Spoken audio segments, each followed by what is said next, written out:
He wants the Cedar Ridge Ranch, Your Honor. The ranch my father practically gave his life for. The one he didn't even get to enjoy until after my husband and I got married.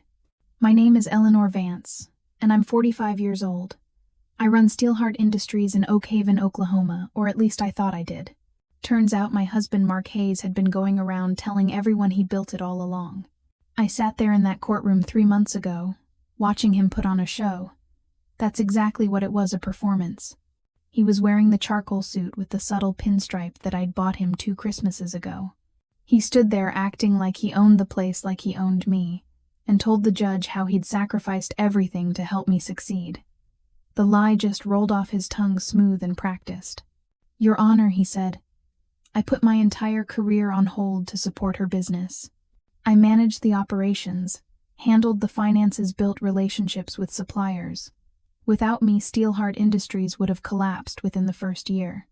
I watched Judge Albright's face as he spoke. He was actually listening, really considering it. My lawyer, Julia Reed, squeezed my hand under the table. She had warned me this was going to be a messy divorce. They always are when money is involved. But $10.5 million messy, that was a whole new level of ugly. The Cedar Ridge Ranch wasn't even part of the business.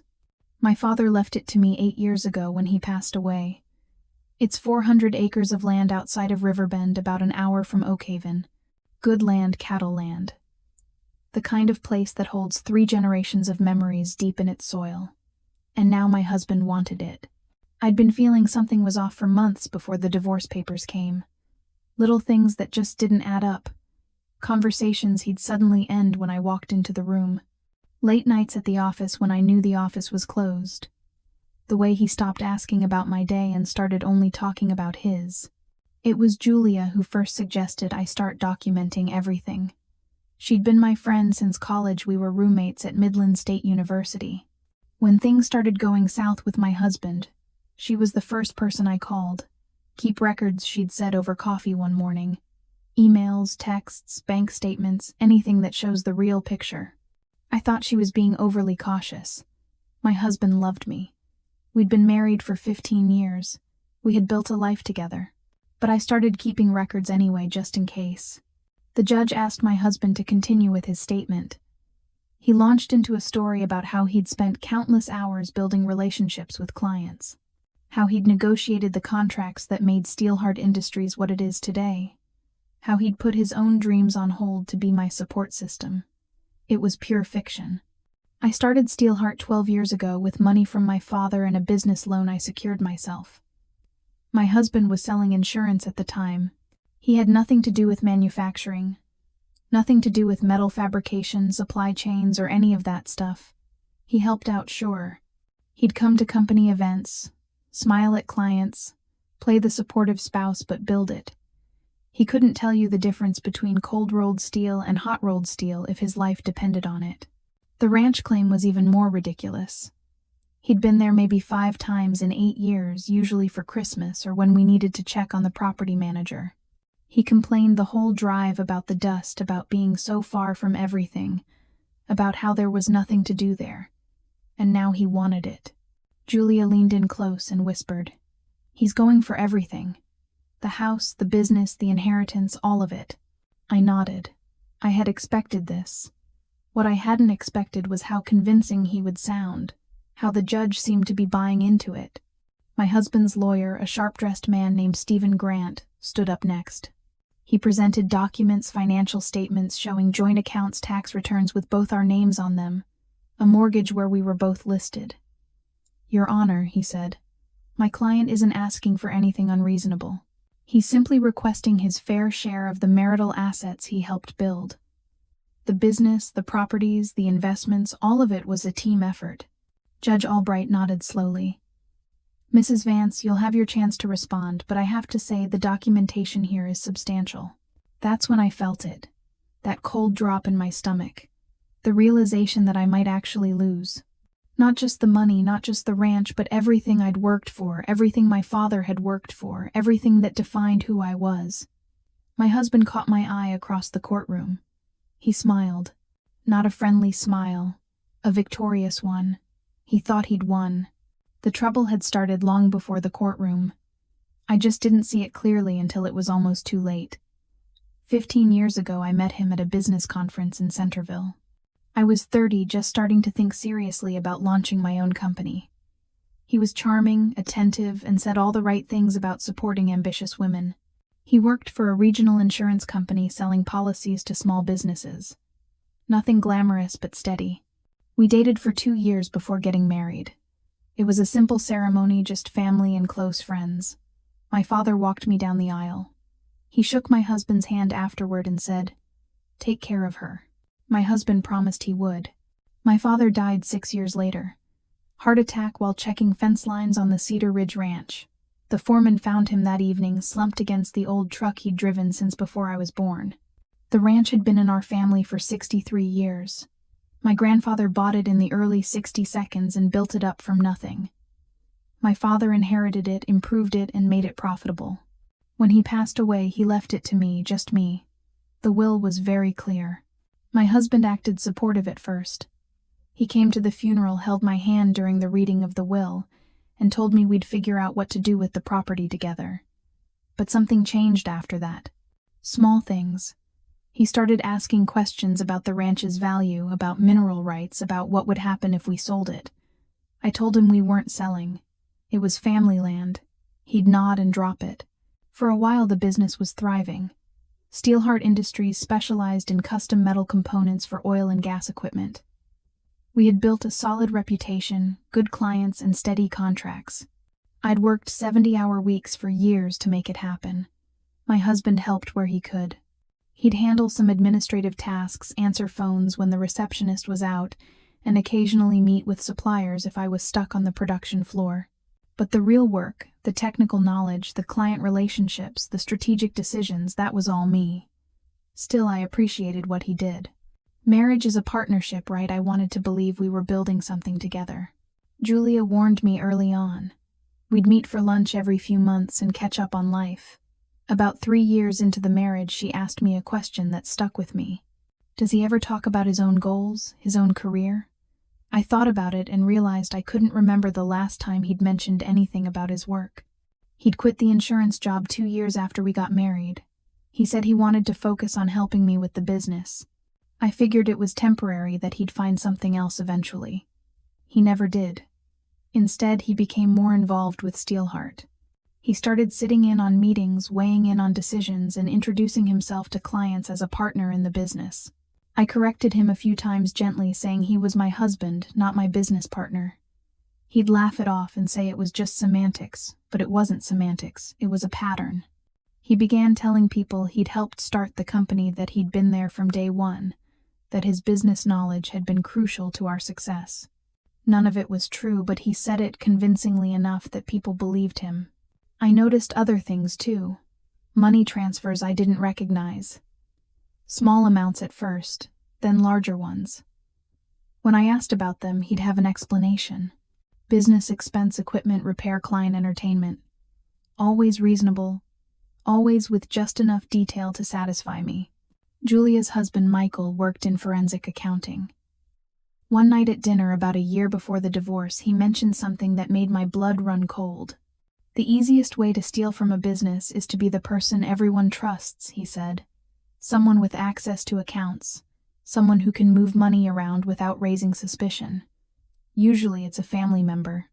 I laughed it off at the time, but the comment stuck with me. I started paying closer attention to the finances. Nothing dramatic, just reviewing statements more carefully, asking more questions about expenditures. My husband got defensive.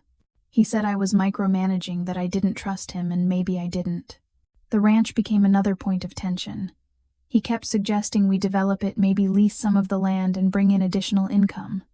I refused. My father had wanted it preserved, kept as working cattle land. That's what we were going to do. He stopped asking and started demanding. The arguments got worse. He accused me of being controlling, of shutting him out of decisions. I accused him of trying to take over something he hadn't built. We'd go days without speaking, then patch things up with apologies that felt increasingly hollow. My sister Laura noticed the strain. She lived in Westbrook but visited every few months. After one particularly tense dinner, she pulled me aside. He's different, she said. I don't know what it is, but something's off. She was right. He was different. Or maybe he'd always been this way and I just refused to see it. The final straw came on a Tuesday morning. I arrived at the office early, wanting to review the quarterly financials before our accountant meeting. I opened the company bank account statements and found 3 transfers I hadn't authorized, $25,000, each moved to an account I didn't recognize. I called the bank immediately. The transfers were legitimate, properly authorized with digital signatures. My signature, or something that looked close enough. That's when I knew he hadn't just been helping himself to small amounts. He'd been systematically stealing from the company, and he'd been forging my signature to do it. I sat in my office for an hour, staring at those statements. 15 years of marriage, 12 years of building a business, 8 years of managing my father's legacy, all of it contaminated by lies. I called Julia that afternoon, told her I wanted a divorce, told her I needed to move fast before he could hide more assets or cover his tracks better. She asked if I was sure. I was. The realization hit me in stages, like dominoes falling in slow motion. First came the financial discovery. Julia brought in Michael to do a complete audit of Steelheart's accounts. It took 3 weeks. What he found made me physically sick. 78 unauthorized transfers over 4 years. Total amount $412,000. All moved to accounts my husband had opened in both our names. Accounts I never knew existed. He'd been careful spacing out the transfers, varying the amounts, always staying just under the threshold that would trigger automatic bank reviews. But that wasn't the worst part. Michael found loan applications filed in the company's name, 3 of them totaling $600,000. All approved, all funded, all secured against Steelheart's assets. The money had been transferred to yet another account, this one solely in my husband's name. He's been planning this for years, Michael said, spreading the documents across my dining room table. This isn't opportunistic theft. It's systematic asset stripping. And Julia added, and if he's been doing this with the business, we need to check the ranch records too. That's when the second domino fell. My father's estate attorney was a man named Arthur Finch, semi-retired but still handling a few long-term clients. I had worked with him to probate the will 8 years ago. When I called him about the ranch, he sounded confused. Didn't you and your husband refinance the property last year? He asked. I felt ice in my veins. No, we didn't. Silence on the line. Then Eleanor, I think you need to come to my office today if possible. I drove to Centerville that afternoon. Arthur had a file waiting. Inside were documents. I'd never seen a refinancing application for the Cedar Ridge Ranch, a new deed filed 6 months ago, adding my husband's name to the title loan documents secured against the property, totaling $850. Noel, all bearing my signature, all forged. How is this possible? I asked. How did this get through without me knowing? Arthur looked grim. The signatures looked legitimate. The documents had notary stamps, proper filing. Everything appeared in order. But if you're telling me you didn't sign these, I didn't sign a damn thing. He pulled out another file. There's more. He filed a claim against the estate 6 months ago. Said you and he had a verbal agreement that he'd receive equal ownership of the ranch in exchange for his contributions to the marriage. The claim is still pending, but if it goes through, he gets half my father's land, possibly more. His lawyer is arguing that since the ranch's value has increased during your marriage, and since he's now on the deed, he's entitled to compensation for his labor and support. I thought about my father, about him teaching me to ride horses on that land, about him showing me how to check fence lines, how to read the cattle, how to spot good grass from bad, about him trusting me to keep it safe. I'd failed him. The third domino fell when I got home that evening. My husband was there packing a suitcase. He barely looked at me. Going somewhere, I asked. Friend's place. Figured we could use some space. I stood in the doorway, blocking his exit. We need to talk. Not tonight, Eleanor. I'm tired. About the $400,000 you stole from the company. About the ranch deed you forged. About the loans you took out in our names. We need to talk about all of it right now. He stopped packing and turned slowly. His face showed no surprise, no shame, No fear, just cold calculation. You can't prove anything, he said. I have bank statements, loan documents, signatures that don't match mine. He smiled. You have documents that show joint accounts and joint decisions made during our marriage. That's what the court will see, a wife who's suddenly trying to cut her husband out of everything they built together. I built it. My father built the ranch. You built nothing. He picked up his suitcase. That's not what my lawyer says, and it's not what the financial records will show. I've been very careful, Eleanor. Every transfer, every loan, every decision. There's documentation showing it was a joint effort. You might not have signed everything personally, but you authorized it through our marriage partnership. I authorized nothing. Good luck proving that. He moved past me toward the door. My lawyer will be in touch. I suggest you get yourself a good attorney. You're going to need one. He left. I stood in the empty house, shaking not from fear, from rage. Pure, white-hot rage. He thought he'd covered his tracks. Thought he'd been clever enough, careful enough, patient enough to steal everything I had and make it look legal. Make it look like he deserved it. He was wrong. I called Julia again, told her everything. Told her about the loans, the forged signatures, the fake refinancing, all of it. Can we stop him, I asked. Honestly, I don't know. If he's built a paper trail showing joint decisions, if he's got witnesses who will testify he was involved in the business. He wasn't involved. Not really. But can you prove that in court? In front of a judge? Can you prove he contributed nothing while you built everything? I couldn't answer because I wasn't sure. That night I went through every file, every document, every record I had from the past 15 years. Business contracts, financial statements, property records, emails, tax returns, everything. I was looking for something. Proof, evidence. Anything that would show the truth. I found it at 30 inches the morning, an old external hard drive buried in the back of my desk drawer. I'd used it years ago to back up company files. I plugged it in, not expecting much. Inside were years of emails, internal communications from when the business was just starting, messages between me and clients, me and suppliers, me and the bank.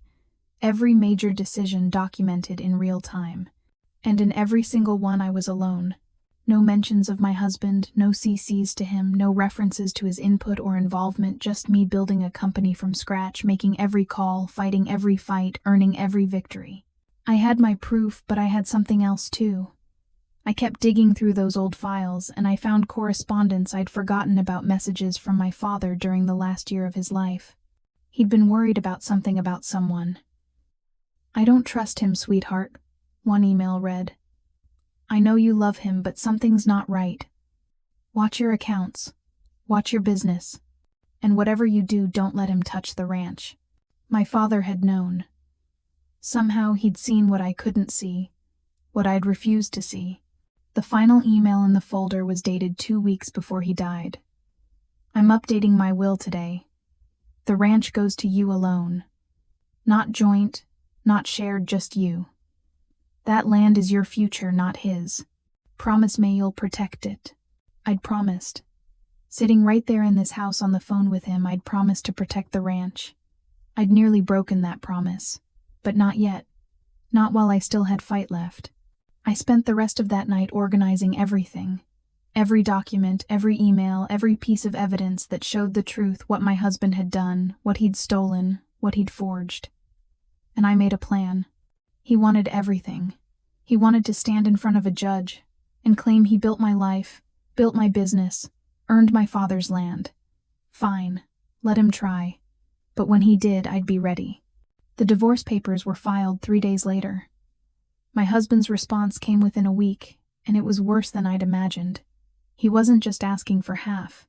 He wanted 60% of Steelheart Industries, claiming his managerial contributions and business expertise had been essential to its growth. He wanted the house in Oak Haven, the Cedar Ridge Ranch in Riverbend, and $8.2 million in liquid assets. He also demanded spousal support of $15,000 per month for 10 years. Total claim $10. $5 million plus property. Julia laid it all out on her conference table. He's going nuclear. This isn't about fair division anymore. He's trying to take everything and leave you with nothing. Can he actually win this? She hesitated. That hesitation told me everything. He's got documentation, the joint accounts, the tax returns, showing him as involved in the business, the loans with both names, and he's got 3 witnesses lined up. What witnesses? Former employees. They're prepared to testify that he was actively involved in Steelheart's operations, that he attended meetings, made decisions, contributed to strategy. I thought about the people who'd worked for me over the years and tried to figure out who would lie for him. Then I realized he'd been laying the groundwork for years, being visible, inserting himself into situations, making sure people saw him as essential. What about the forged signatures? I asked. The unauthorized transfers. We'll present that evidence, but his lawyer is already arguing that as your spouse, he had implied authority to handle financial matters. They're saying the signatures might look different because of stress, or because he signed on your behalf with your knowledge. I never gave him authority to sign anything. Can you prove that? Do you have documents explicitly denying him signature authority? I couldn't because I'd never thought I'd need to. The preliminary hearing was scheduled for 6 weeks out. Julia warned me it would be brutal, that divorce court was designed to strip away dignity and expose every weakness. She wasn't wrong. My husband's lawyer, Stephen Grant, filed motion after motion demanding access to all business records, requesting detailed accounting of every asset, questioning the validity of my father's will, suggesting undue influence. Each filing was designed to wear me down, drain my resources, and make me want to settle. I refused every settlement offer. 3 came in the first month alone, each one more insulting than the last. The final offer proposed I keep 30% of Steelheart and walk away from everything else, including the ranch. Over my dead body, I told Julia. She smiled grimly. Then we fight. The problem was evidence. Michael's forensic audit clearly showed unauthorized transfers and forged documents. But my husband's legal team had created a counter-narrative. They argued every transaction was part of normal marital financial management, that the signatures were legitimate, that I was simply trying to rewrite history now that the marriage was ending.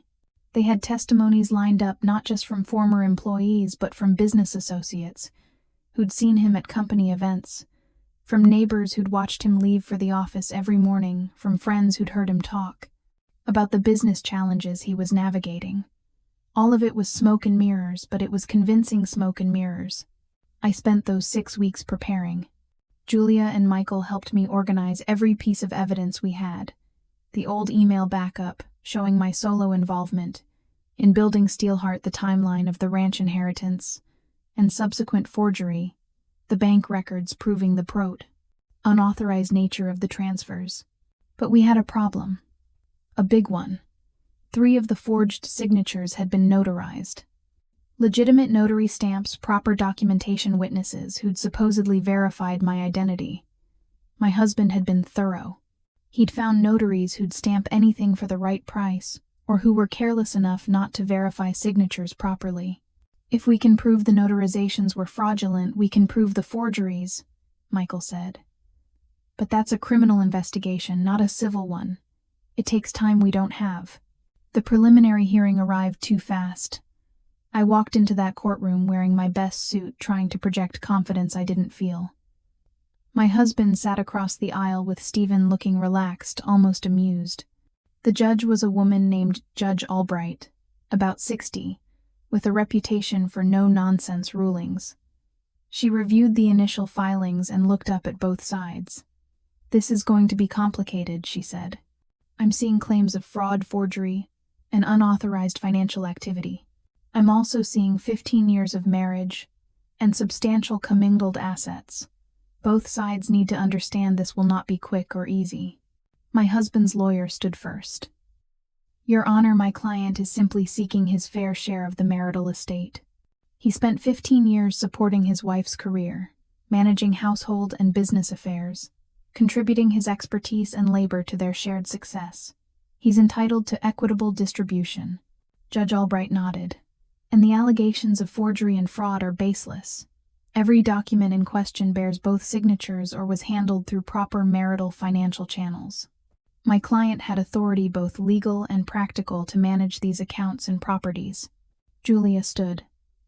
Your Honor, we have evidence of systematic theft and document fraud. The defendant forged signatures, created false loan applications, and filed fraudulent property claims. This wasn't marital financial management. It was criminal activity. Do you have proof the signatures? Were they forged? We have expert analysis demonstrating this. Expert analysis, I presume, that can be challenged by the defense's own experts. Julia paused for a moment before responding, "Yes, Your Honor." The judge sighed, clearly frustrated. "Here's what we're going to do. Both sides will submit complete financial discovery within 2 weeks. I want every single document, every transaction, every piece of paper that relates to this marriage, this business, and these properties. Then we'll reconvene and sort through this mess properly. 2 more weeks. 2 more weeks of my husband's legal team digging through my life, searching for vulnerabilities and solidifying their case." I left the courtroom feeling absolutely defeated. Julia attempted to reassure me, but I could detect the anxiety in her voice. We were losing ground in this legal battle. That night I found myself sitting in my home office, fixated on the ranch deed, the forged one with my husband's name deceitfully added. I couldn't help but think about my father, his warning, and the promise I had made to him. I felt as though I had let him down. I had allowed my husband to manipulate me, steal from me, and corrupt everything I had worked so hard to build. I had been naive, trusting, and frankly stupid, but I wasn't completely helpless. Not yet, anyway. I picked up my phone and dialed a number I had been deliberately avoiding. It was Frank Jensen, my father's old ranch foreman. He had retired 2 years prior and moved to Nevada, but we still talked every now and then. "Eleanor, is everything all right, Frank? I need to ask you something about my father." "About the ranch. What is it? Did he ever talk to you about my husband? About any concerns he had regarding him?" There was a long pause before Frank replied. Yeah, he did. Tell me everything." What Frank revealed to me completely changed my perspective on everything. My father hadn't simply been worried. He had been actively investigating the situation. He had noticed discrepancies in the ranch's finances, small amounts of money missing from accounts and unauthorized equipment purchases. He suspected my husband was behind it all, but he hadn't confronted him directly. Instead, he had begun meticulously documenting everything, keeping his own records separate from the official books. He had intended to show me everything and warn me properly. Then he unexpectedly passed away. He had a safety deposit box, Frank said, in Riverbend. Said it had copies of everything important in case something happened to him. Did he tell you where it was located? Community Savings Bank on Main Street? He gave me a key and told me to give it to you if you ever needed it. I've got it somewhere in my stuff. Frank, I need that key tomorrow, if possible. Is it that urgent? Yes. He sent it overnight. The key arrived the following afternoon, small and brass with a tag indicating the box number. I drove to Riverbend the next morning. The bank manager, a woman named Martha Stone, who had known my father for decades, escorted me to the vault and to box number 314. Inside, I found a thick folder meticulously organized with tabs. My father's handwriting was on the label "For Eleanor, if you need the truth." I took the folder to a private viewing room and opened it. Inside were years' worth of records. Financial statements from the ranch with annotations in my father's handwriting, marking suspicious transactions, photocopies of checks that had been cashed but never properly deposited. There were also records of equipment sales that had never actually occurred, along with a timeline of when things started going wrong, which coincided precisely with when my husband had begun taking an interest in the property. But the real treasure was at the back of the folder. A letter addressed to me dated a week before my father's death. "Sweetheart," it read, "if you're reading this, I'm gone, and you've figured out what he's been doing. I'm sorry I didn't tell you sooner. I wanted proof first. I wanted to be absolutely sure. Now I am sure, and I'm taking steps to protect you and the ranch. I've documented everything, every theft, every forgery, every lie. Use it. Don't let him take what's yours. Don't let him destroy what we built. I love you. Stay strong, Dad." Attached to the letter were documents I had never seen before. affidavits from ranch hands who had witnessed my husband attempting to manipulate records, statements from the ranch accountant regarding suspicious requests. There was even security camera footage from the ranch office showing my husband going through files when he thought no one was watching. My father had built a case, a complete, well-documented, and irrefutable case, and I had almost not found it in time. I spent 3 days meticulously going through every document in that safety deposit box. My father had been incredibly thorough, tracking not only the ranch theft, but also making notes about suspicious activity involving Steelheart Industries. He had recognized the pattern long before I had. One document in particular stood out, a private investigator's report dated 6 months before my father's passing. He had hired someone to follow my husband and document his activities. What the investigator found was damning. My husband had been meeting regularly with a woman named Chloe Miller. The private investigator's photos showed them at restaurants, hotels, and at her apartment. The relationship had been going on for at least 2 years at that point. But it wasn't just a simple affair. Chloe worked in commercial real estate. The private investigator's notes suggested they had been planning something together. Discussions about property development, potential buyers for large parcels of land, and investment opportunities. They had been planning to sell the ranch, split the proceeds, and disappear together. My father had figured it all out. That was why he had changed his will so urgently. That was why he had made me promise to protect the property. I photographed everything, made copies, and secured the originals in a new safety deposit box under my name only. Then I called Julia. I have everything I told her, every piece of evidence we need. My father documented all of it. We met that evening at her office. I spread out the documents across her conference table.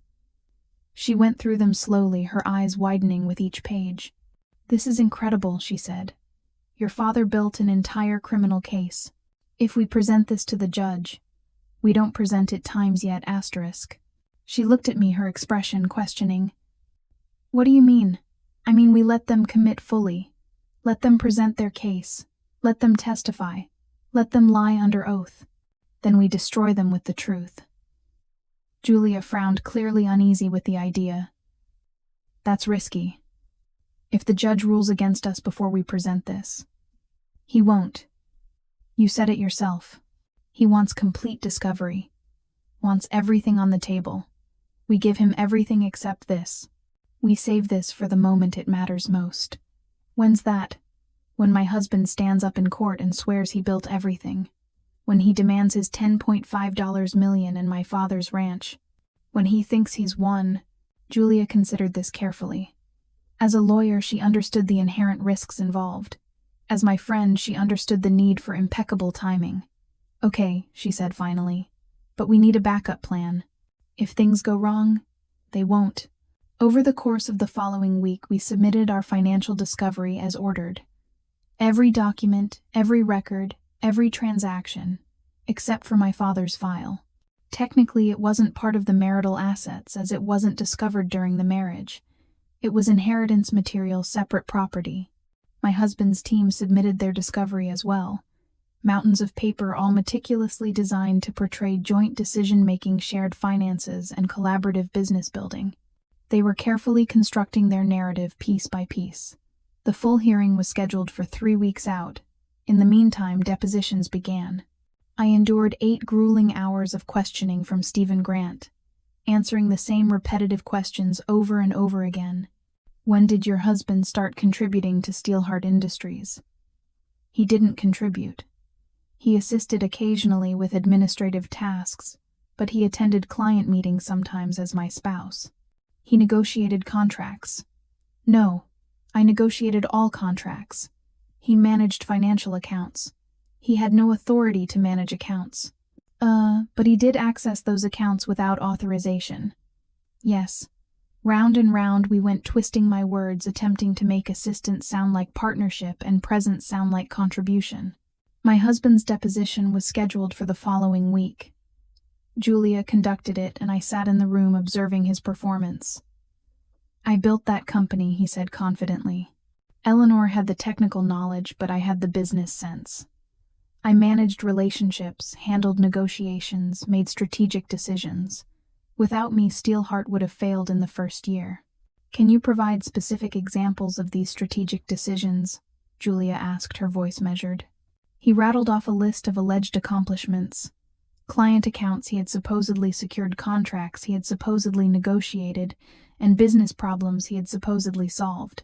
All lies, of course, but convincing lies delivered with absolute certainty. And the ranch, Julia continued. What was your involvement there?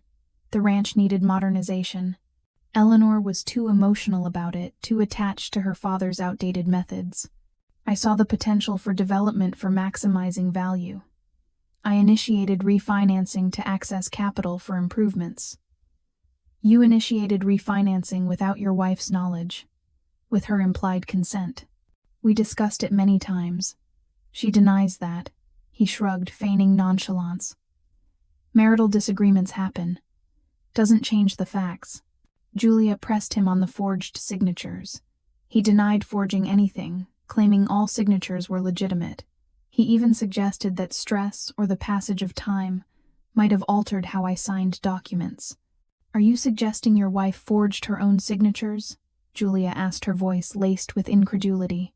I'm suggesting that signatures vary, that handwriting experts can disagree, and that this entire issue is being manufactured as part of a vindictive divorce. He was good, smooth, believable, and utterly convincing. If I didn't know the truth, I might have even believed him myself. We also deposed his 3 witnesses, former Steelheart employees, who had agreed to testify on his behalf. 2 of them were people I had fired for incompetence. The third was someone my husband had hired himself over my objections, who had lasted only 6 months before quitting. All 3 told remarkably similar stories. How my husband had been actively involved in business decisions, how he had attended meetings, contributed ideas, and guided strategy, and how I had been difficult to work with, emotional, and unwilling to accept input. More lies carefully coordinated, meticulously rehearsed and woven together into a coherent narrative. After the depositions, Julia and I regrouped. They're building a strong case, she admitted. The witnesses, the documents, his testimony, it all supports his version of events. But we have the truth. The truth doesn't always win in court, Eleanor. Especially when the lies are this well constructed. It will this time. I spent the final 2 weeks before the hearing preparing in a different way. Not just organizing evidence, but also understanding psychology. Understanding how judges think, how courtrooms operate, and how to present the truth in a way that cuts through deception. I also did something else, something my husband wouldn't expect. I reached out to Chloe Miller, found her through the private investigator's records, tracked her down to a real estate office in Oak Haven, called her from an anonymous number, identified myself, and told her I knew everything. I don't know what you're talking about, she said, but her voice trembled slightly. I know about the affair. I know about the plans to develop the ranch. I know you and my husband have been working together for years, and I know that when this is over, he's going to throw you under the bus to save himself. Silence hung in the air. He's not who you think he is, I continued. He's not a successful businessman. He's a thief who married into money and is trying to steal everything he can. And when he can't, when he gets caught, he'll blame you. Say it was your idea.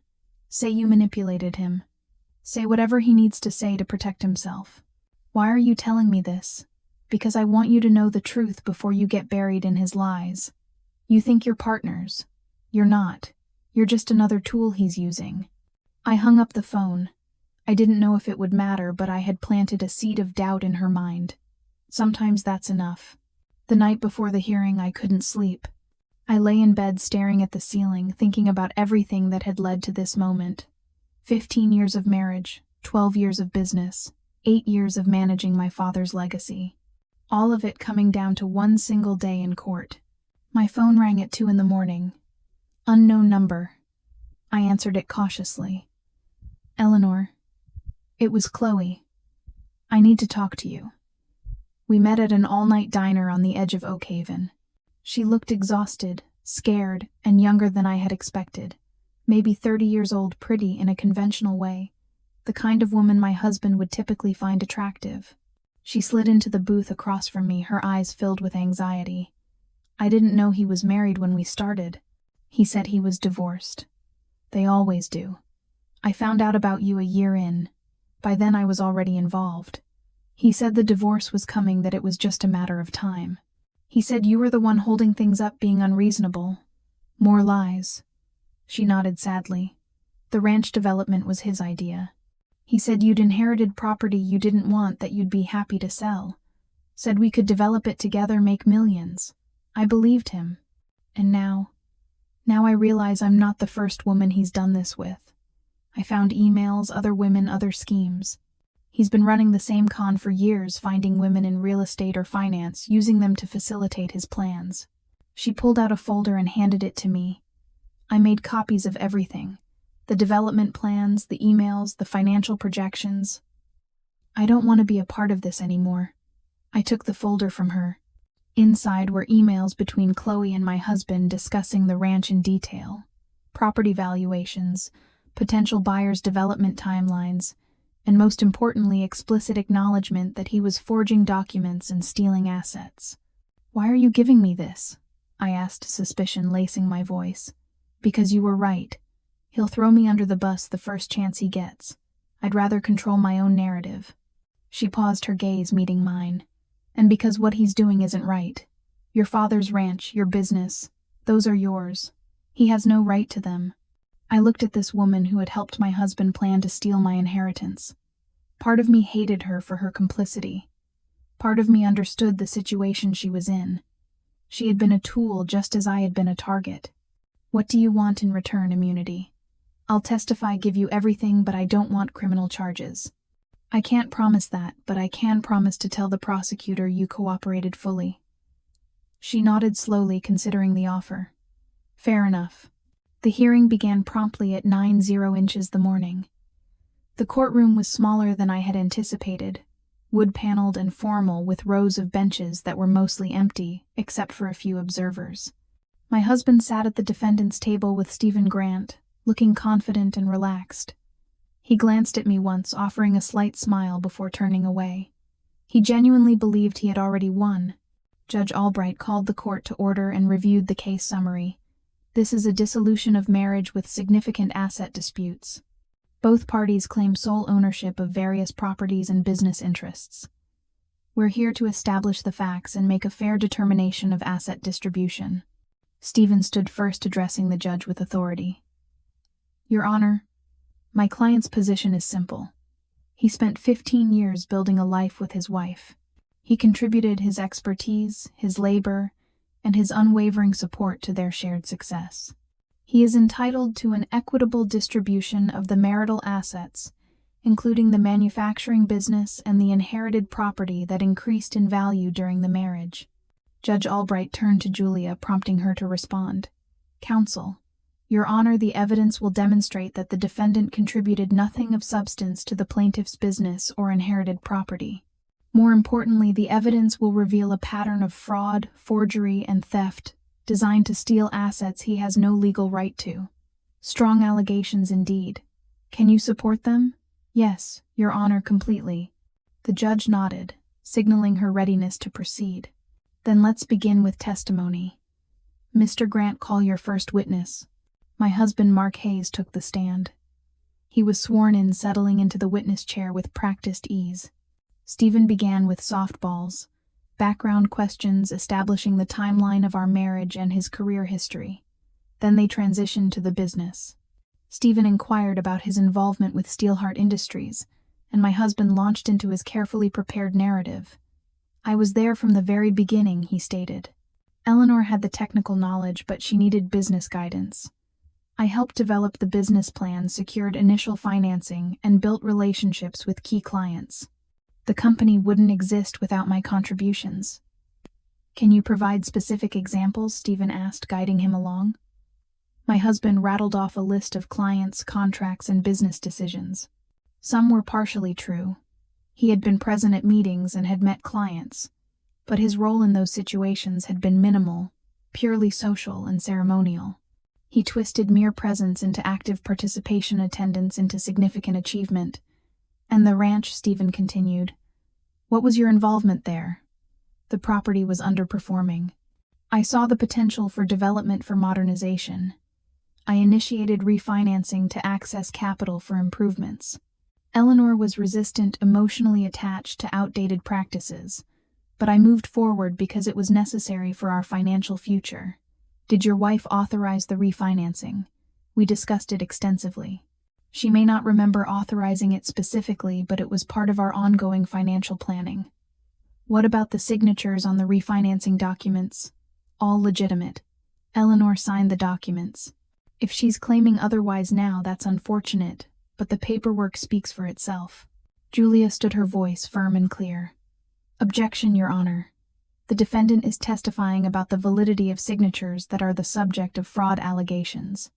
Sustained. Mr. Grant, please confine your questions to your client's personal knowledge. Stephen nodded and continued. For 2 long hours, my husband testified about his essential role in building our life together, his business acumen, his financial management skills, and his sacrifices, all delivered with unwavering sincerity. Then it was Julia's turn for cross-examination. You stated you were involved in Steelheart Industries from the beginning.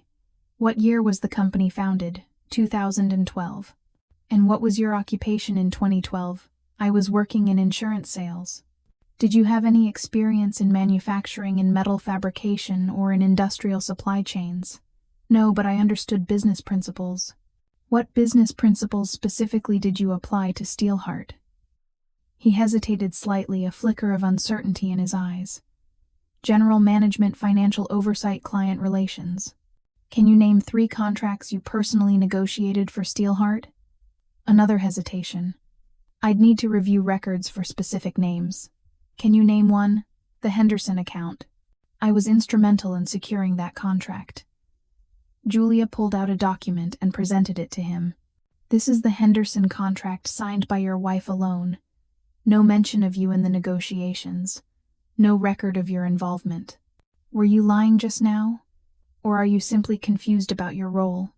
I was involved behind the scenes. Behind the scenes meaning what exactly? Supporting my wife, providing guidance. Providing guidance she didn't ask for and didn't need. Objection, Stephen interjected, his voice rising. Argumentative. Sustained. Rephrase, counselor. Julia nodded curtly. Let's talk about the ranch. You testified that you discussed refinancing extensively with your wife. When did these discussions occur? Over several months. I don't remember specific dates. Can you remember a single specific conversation about refinancing silence? Can you tell the court where these conversations took place? Your home, the office, during dinner.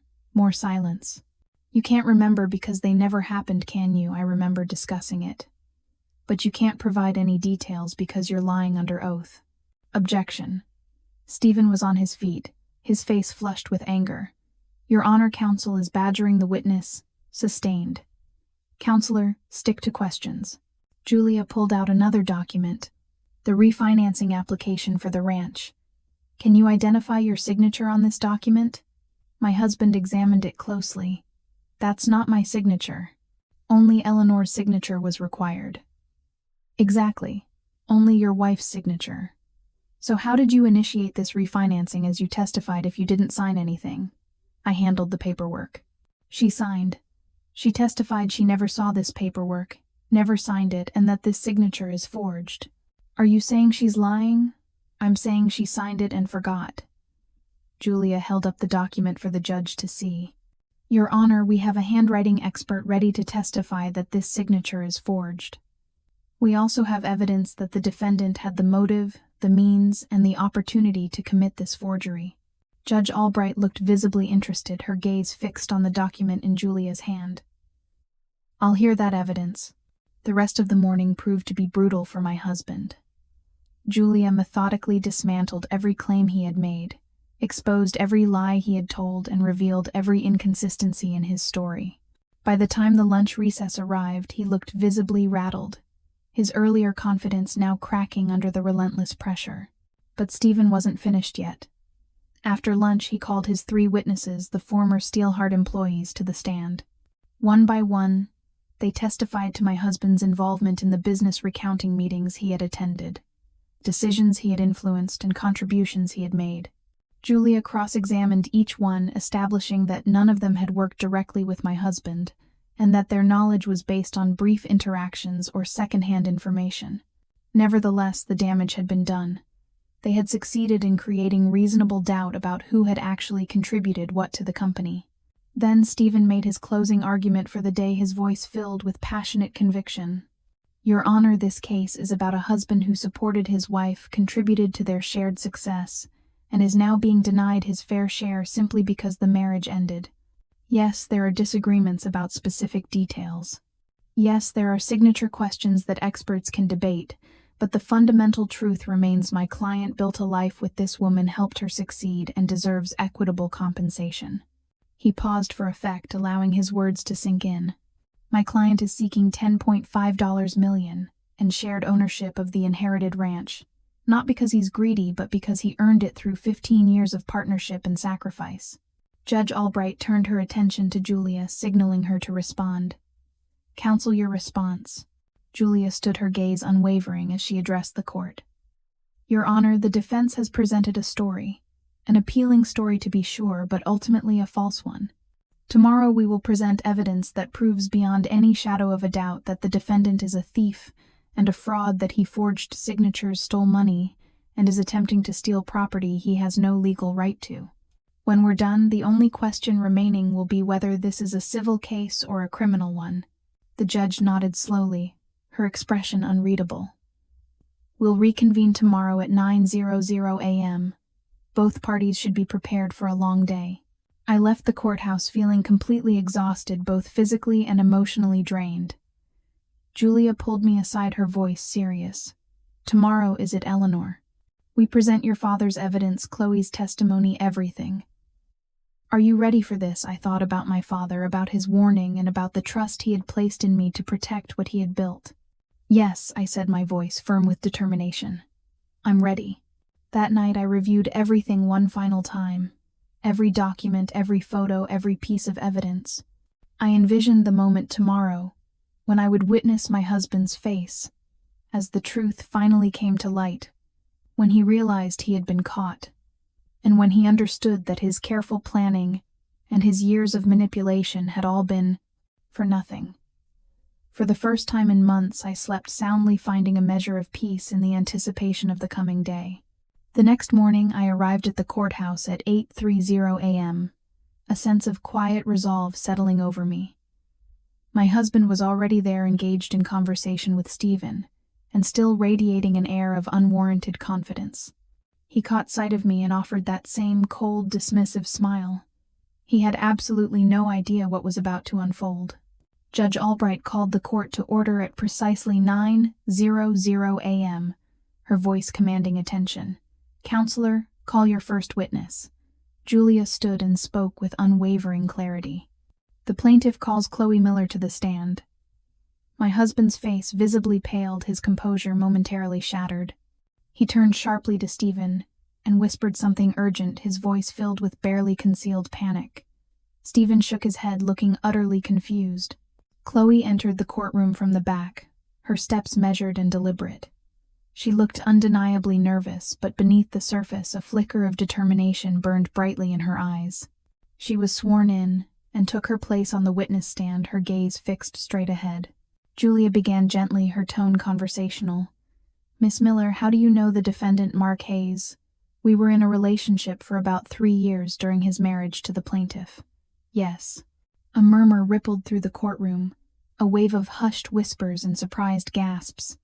Judge Albright banged her gavel sharply, demanding order. Order. Julia continued, her voice unwavering amidst the sudden commotion. Can you describe the nature of your relationship with the defendant? It started as an affair, then gradually evolved into a business partnership. He told me he was getting divorced, that he and his wife had already reached an agreement about property distribution. He said she wanted to sell the inherited ranch, but needed help navigating the legal issues involved. What was your role in this alleged plan? I work in commercial real estate. He wanted me to help develop the ranch, find potential buyers, and facilitate the sale. We were supposed to split the proceeds from the sale. Did you initially believe the plaintiff, Eleanor Hayes, genuinely wanted to sell the ranch? At first, yes, I did. But then I started noticing inconsistencies in his stories, things he said that didn't quite add up. I eventually realized he was lying to me about having her permission to sell. Julia handed Chloe a folder, her movements precise and deliberate. Can you identify what this is? These are emails between the defendant Mark Hayes and me detailing our plans for the ranch development. They discuss how to gain access to the property, how to forge necessary documents, and how to structure the sale to hide his involvement. The courtroom fell utterly silent. Stephen was frantically riffling through his papers, desperately trying to find some kind of counter-argument. Julia then entered the emails into evidence. Your Honor, she stated, these emails clearly demonstrate the defendant's detailed planning to fraudulently sell property that he doesn't even own and using forged documents as a way to carry out the theft. Judge Albright examined each of the emails carefully, her expression growing increasingly stern. She then looked directly at my husband. This is extremely troubling, she said, her voice firm. Stephen immediately jumped to his feet. Your Honor, we had absolutely no prior knowledge of these emails, he stammered. Sit down, counselor, the judge commanded, her voice like ice. Miss Miller, please continue. Chloe then recounted everything in vivid detail. The affair, the intricate planning, and her growing realization that she was simply being used as a pawn. She went on to verify every fraudulent document, every single forged signature, and every illegal scheme they had concocted. Once Chloe had finished her testimony, Julia called Michael Reed, the forensic accountant, to the stand. He meticulously walked the court through the complex financial analysis, clearly illustrating the pattern of theft from Steelheart, the unauthorized transfers of funds and the fake loan applications. Every single number documented, every 6 debtor transaction carefully traced, and every forgery thoroughly exposed. Then Julia turned and approached me. The plaintiff would like to present additional evidence, Your Honor, she said. Documents that came into her possession after the initial discovery deadline had passed. Judge Albright raised an eyebrow. What documents are you referring to, Miss Miller? Evidence compiled by the plaintiff's late father, documenting the defendant's theft and fraud regarding the inherited ranch. Julia responded. She then handed me my father's well-worn folder. I stood up, walked purposefully to the judge's bench, and placed the folder directly in front of Judge Albright. Your Honor, my father was fully aware of what my husband was doing. He meticulously documented everything before his death. He left this evidence specifically for me so that I could protect our family property. I respectfully request to present it now. Judge Albright slowly and methodically opened my father's folder, carefully reviewing each document one by one. The courtroom remained completely silent except for the soft rustling sound of paper as she turned each page. I intently watched my husband's face as the judge read through the documents, watched the color completely drain from his skin, watched his hands begin to tremble uncontrollably, watched him finally realize just how thoroughly he had been caught in his web of lies. The judge finally looked up after what seemed like an eternity, maybe 20 minutes. Her expression was like granite, completely unreadable. Mr. Grant, I'm going to ask your client a very direct question, and I expect a completely truthful answer, she stated firmly. Did you forge signatures on the ranch refinancing documents? My husband looked pleadingly at Stephen, clearly seeking some sort of guidance. But Stephen just looked completely helpless, unable to offer any assistance. Your Honor, I need to consult with my client, Stephen said weakly. No, I want an answer right now. Judge Albright's voice could have sliced through steel. Did you or did you not forge your wife's signature on legal documents related to the ranch property? The silence in the courtroom stretched thick and heavy. My husband opened his mouth as if to speak, then quickly closed it again and tried again. The circumstances were complicated, he stammered. Yes or no, sir, she pressed. He finally crumbled under the pressure.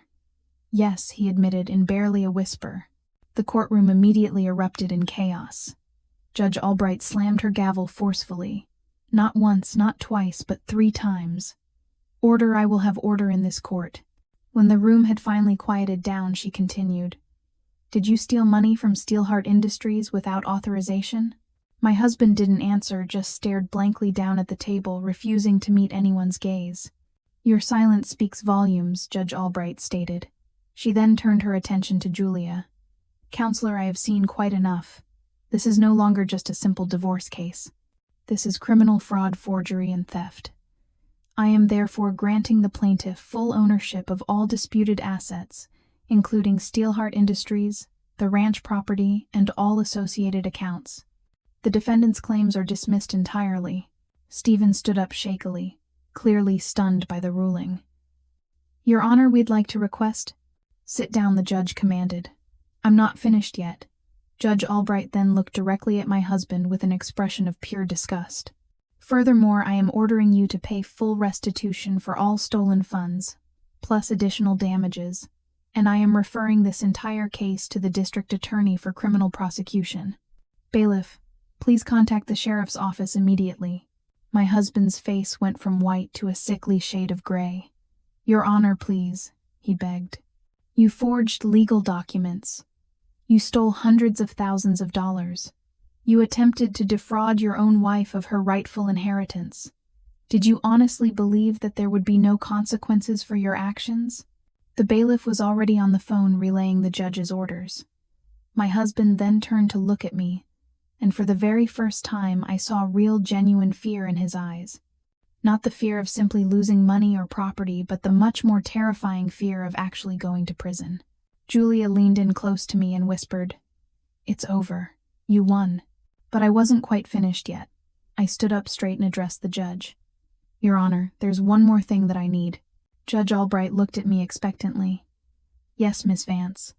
I want him to say it out loud right here, right now. I want him to admit that he built absolutely nothing, that he stole everything he has, that every single word he said on that witness stand was a complete and utter lie. The judge considered my request for a moment, then nodded in agreement. The defendant will make a statement for the record. Stand up, Mr. Hayes. My husband stood up slowly, reluctantly, like a condemned man walking to his own execution. Tell the court the truth, Judge Albright ordered. All of it. He took a deep, shaking breath. I didn't build Steelheart Industries. Eleanor built it from the ground up. I had no real role in the business beyond some occasional administrative help. I lied about my involvement. He paused, then continued. I stole money from the company accounts. I forged signatures on bank documents. I created false loan applications using Eleanor's identity. I tried to steal the ranch by forging refinancing paperwork and adding my name to the deed without her knowledge or permission. He paused again, the shame evident in his voice. And my testimony yesterday, it was all lies. Every single word of it was a lie. Judge Albright looked at me. Satisfied, Miss Vance? Yes, Your Honor, I replied. She then turned back to my husband. You are hereby ordered to surrender your passport immediately. You are not to leave the state of Oklahoma pending the ongoing criminal investigation. You are to have absolutely no contact with the plaintiff or any of her properties or businesses. Any violation of these orders will result in your immediate arrest. Do you understand? Yes, Your Honor, he mumbled. Good. This hearing is adjourned. Bailiff, please escort the defendant to provide his statement to the sheriff's deputies who are waiting outside. The gavel fell one final resounding time. I watched as 2 sheriff's deputies entered the courtroom, walked directly to my husband, spoke to him quietly, and then led him toward the door. He looked back only once, but not at me.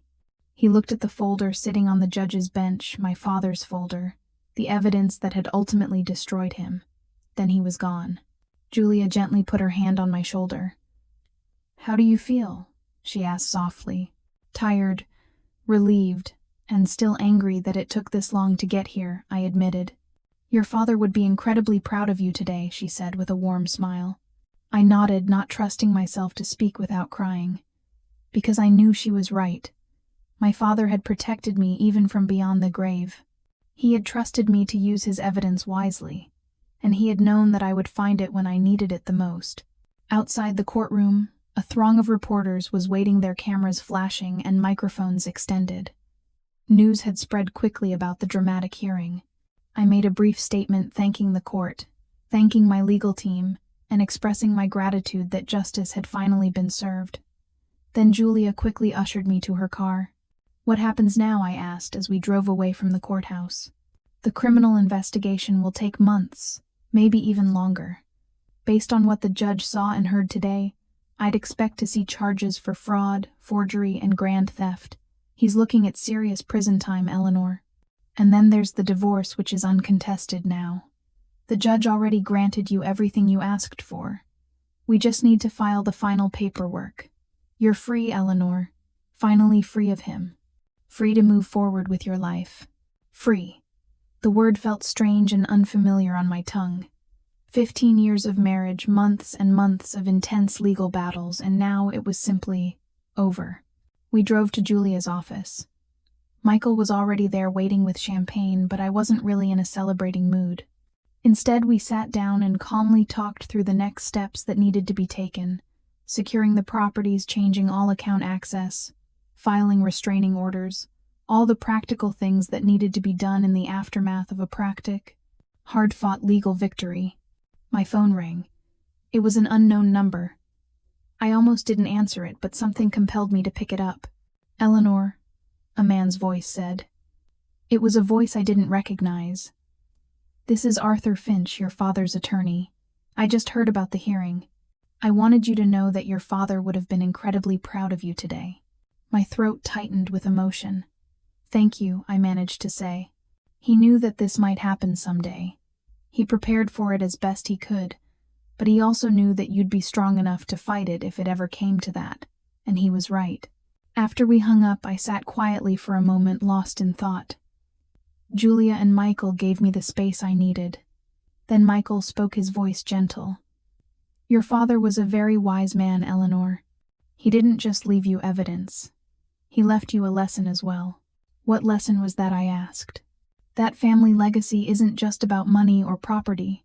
It's about character. It's about standing up for what's right, and about protecting what truly matters." He paused for a moment. "And you protected it. That ranch is safe now. Your business is safe. Everything he worked so hard for is safe because you had the courage to fight for it." I thought about the ranch, about the cattle grazing peacefully on land my grandfather had cleared, about my father riding the fence lines in the early morning hours, about the promise I had made to him to protect it at all costs. Promise kept. The weeks following the hearing passed by quickly. My husband, Mark Hayes, was formally charged with 23 counts of fraud, forgery, and grand theft. His bail was set at $500,000 money that he didn't have since all of his stolen assets had already been frozen. He sat in the county jail awaiting trial. Stephen Grant dropped him as a client, unwilling to deal with so much overwhelming evidence, too much negative publicity, and too much damage to his own professional reputation. My husband was forced to rely on a public defender, someone who was overworked and woefully underprepared for the mountain of evidence that was stacked against him. The 3 witnesses who had testified on his behalf, the former employees, were investigated for perjury. 2 of them recanted their original statements, finally admitting that my husband had paid them to lie under oath. The 3rd stuck stubbornly to his story and ended up being charged alongside him. The district attorney was thorough and clearly outraged by the level of deception that had been attempted. Chloe Miller cooperated fully with the prosecutors, providing every email, every document, and every single piece of evidence she had regarding the attempted ranch fraud. In exchange for her cooperation, she received immunity from prosecution. She also lost her real estate license and left the state of Oklahoma entirely. The last I heard, she had moved back east somewhere, trying to rebuild her shattered life far away from the wreckage she had helped create. Steelheart Industries thrived once I had completely removed every trace of my husband's influence. I changed all the locks, all the passwords, and all the account access information. I brought in a new, highly qualified financial officer that Michael had recommended, someone with impeccable credentials and absolutely no connection to my past. We had our best quarter in company history just 3 months after the hearing. Clients who had been nervous about the messy divorce drama relaxed once they saw that the business was stable and under clear, decisive leadership. Some even admitted that they had never really trusted my husband, that they had always dealt directly with me, and that they had been relieved when the truth finally came out. I found my father's old journals in the ranch house one Saturday afternoon. He had kept detailed records of everything: cattle counts, weather patterns, repairs that needed to be made, and his thoughts about the future. The entries from his final year were different. though much more personal and much more worried. One entry read, Eleanor seems happy, but I see signs that concern me. Her husband is too interested in the business, too focused on money. Need to leave a trail that she can follow if I'm not here to help her.